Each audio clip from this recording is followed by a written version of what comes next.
Hello and welcome to episode 38 of Let's Play Master of Orion 2.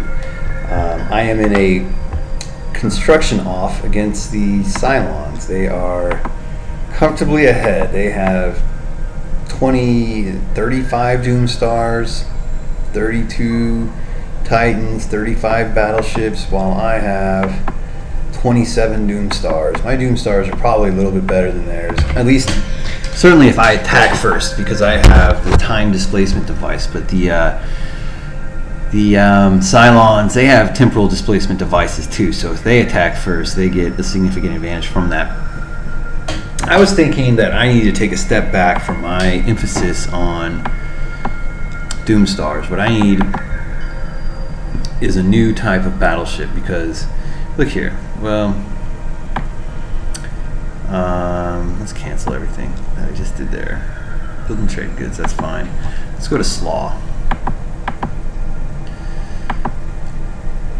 Slaw is building a Kane 2. Kane 2 has 16 heavy disruptors. Let me redesign the Knight. Redesign the Knight around heavy disruptors. I need the Knight to get in there and destroy those 60 fleet. I mean, beyond the Doom Stars that the Cylons have, they also have, 30 Titans and 30 battleships. I don't have any battleships or Titans. So I need them to carry weapons that can help me trim that fleet. In addition, I don't have any weapons that can really penetrate a planetary barrier shield. It's a serious weakness in my whole fleet.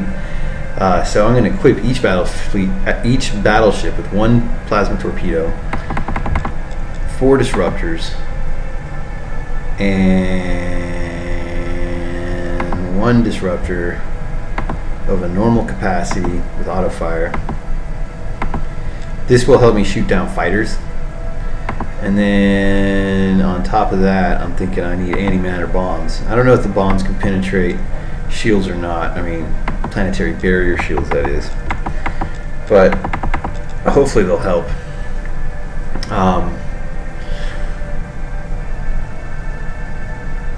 Alright, the Knight. This is my new era of construction. As you can see here, the Knight costs $1480 to build here. The Kane costs $9,000. $1480, and I carry 4 heavy disruptors, while a Kane 2 carries 16 heavy disruptors. So if I had 4 Knights, they would have as much firepower as 1 Kane 2. They would actually have more firepower because they would have more anti-aircraft weapons and more plasma torpedoes. There'd be 4 more plasma torpedoes. In addition, the Kane costs $9,000, but 4 Knights would only cost around $6,000. So clearly, there's a much cheaper investment in battleships. So I am switching over most of my fleet design instead to battleships.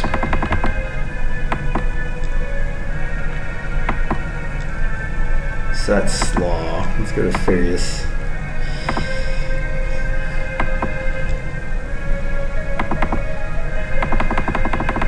I need a lot of these guys.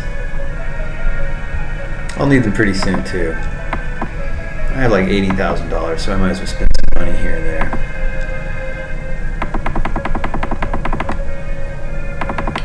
Build only Knights after you build this King. I suppose if I have any like single digit, 7,000, I can spend that when I have 78,000. I'll buy the remaining Doom Star construction, such as this. Otherwise, I am converting it all into battleships, which I think is a much more efficient use of space. The other advantage that battleships give me is that I'll have 4 battleships on the battlefield, while I could only have 1 Doom Star.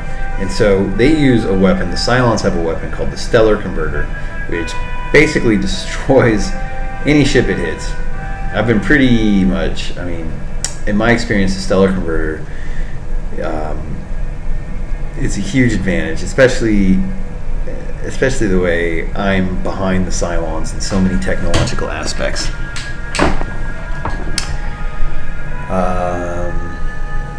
Anyway, so no Kane 2.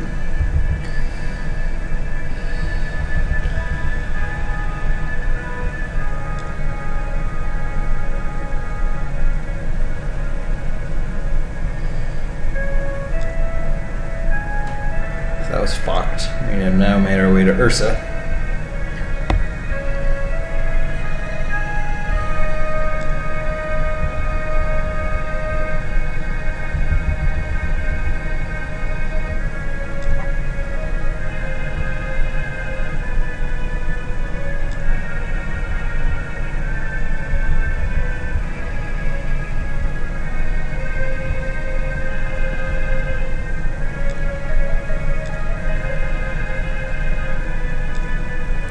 Now we're to cross.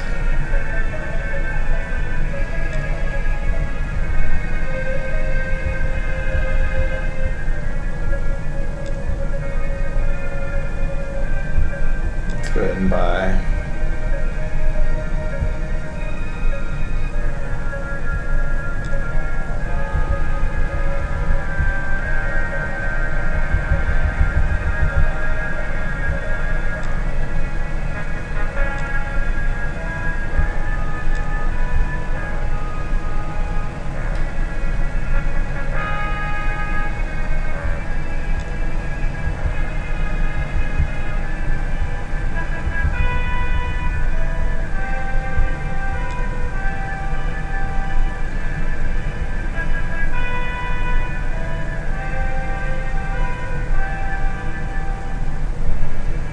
Alright, that's fine.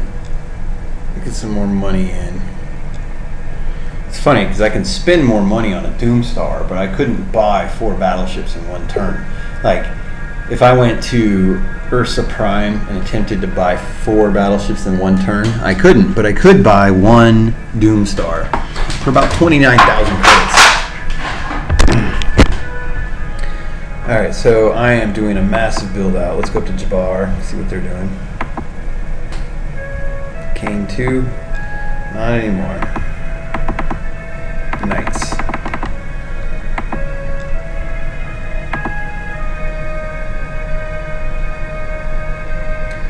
Alright, some trade goods are fine.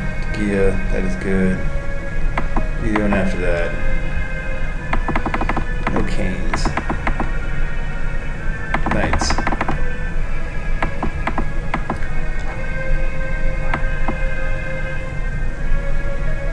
Buy this cane. And you gotta convert everyone else to knights.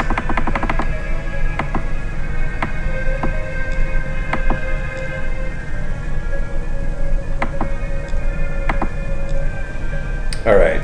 I seriously need some technologies from the Cylons. If you look at this report, they have a few things I don't have.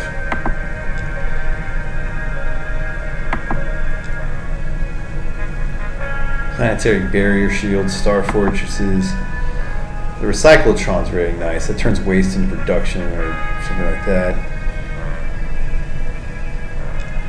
And it's in weapons where I'm really, really behind. Plasma cannons, a Mauler device,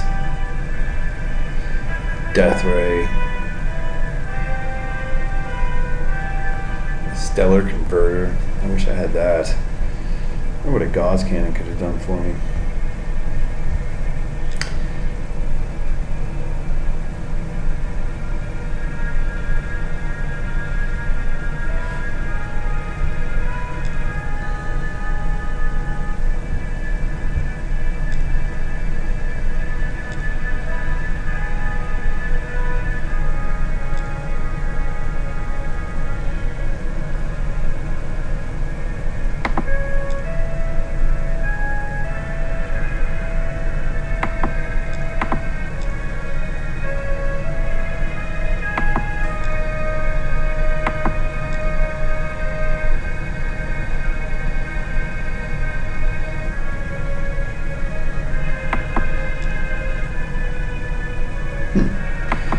Alright, so I am heavily spying on the Cylons. Hopefully that doesn't invite them to war sooner than I'm ready for. Alright, so I have set Jabbar up on construction. One last journey to Mulban. No cane for you.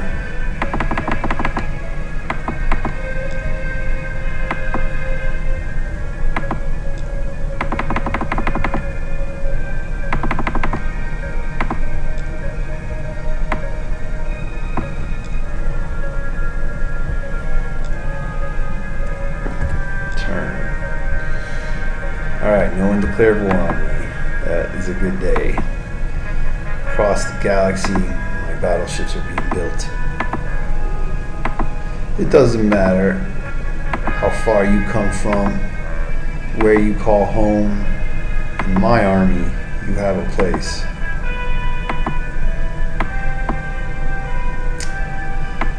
Consolidating my fleet.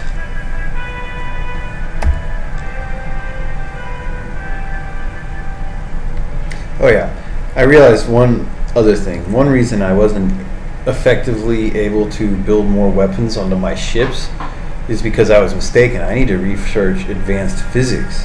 Advanced physics allows you to shrink your weapons. I didn't realize that, and so by doing hyperconstruction, apparently I can build faster now, but I think I would definitely rather be able to fit more weapons on board my ships. So I have switched to physics.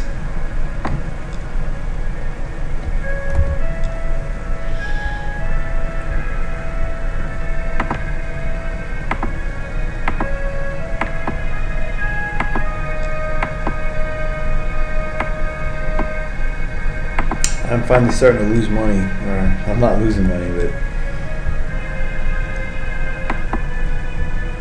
these huge sums that I rake in are starting to slow down.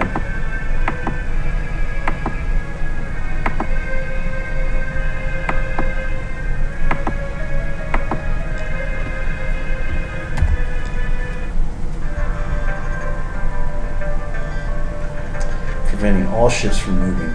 Alright, this is sort of an advantage. I at least know that the Cylons won't attack me right now. Spy against the Cylons lost. We got some new knights. Hyperspace flux. Okay. I just got advanced physics. So here at the end of this episode, let us do some research and find out how much advanced physics 2 is better than advanced physics 1. So I'm going to design the knight. I can already add more weapons. That is great. Just one, but every weapon counts in this life. Let me see here. Instead of adding weapons, maybe what I should do is add hard shields and short-range disruptors. Alright, that's a start. That's the new design for the knight.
Alright, so I have decided that the Knight must probably be the most optimal ship that I've designed yet. I think that by building Knights, that'll give me an inside edge in order to produce a fleet that can actually beat the Cylons. So I am building up this fleet as quickly as possible. I am glad there's a space flux because I believe that the Cylons are getting an itchy trigger finger themselves. They themselves are anticipating war. And at least right now I know that I will have some uninterrupted construction time. And maybe the Cylons will slow down. Or maybe because they're building Doomstars, it takes them too long and I'll be able to build a fleet faster than they do.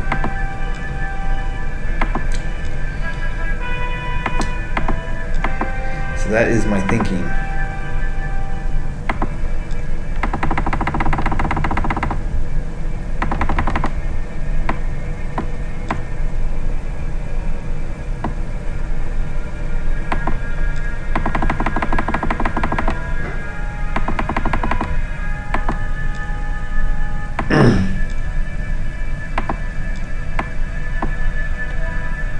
So that I call only Soul Prime is building knights.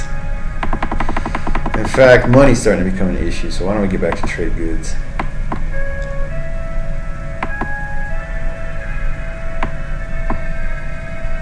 Alright.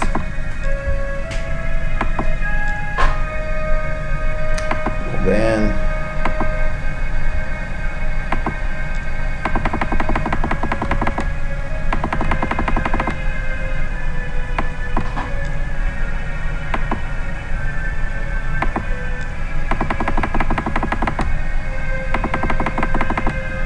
so this fleet is built on the principle of attacking first. I definitely need to be the first one to launch an attack because that is the only way I'll get to take full advantage of my time displacement unit. And remember, these knights, although flexible enough to deliver damage of some small degree to a planet, the whole intention of building them was so that they could destroy that massive fleet of Cylon ships that gathers at Altair. They have 90 ships of significant size. So I need to build a fleet that I can, using the time displacement unit, that I can eradicate that huge volume of ships they have. It's a little bit like matter and antimatter coming together. Alright, so we got the whole world. Temporal space flux. It's a good time for us to save.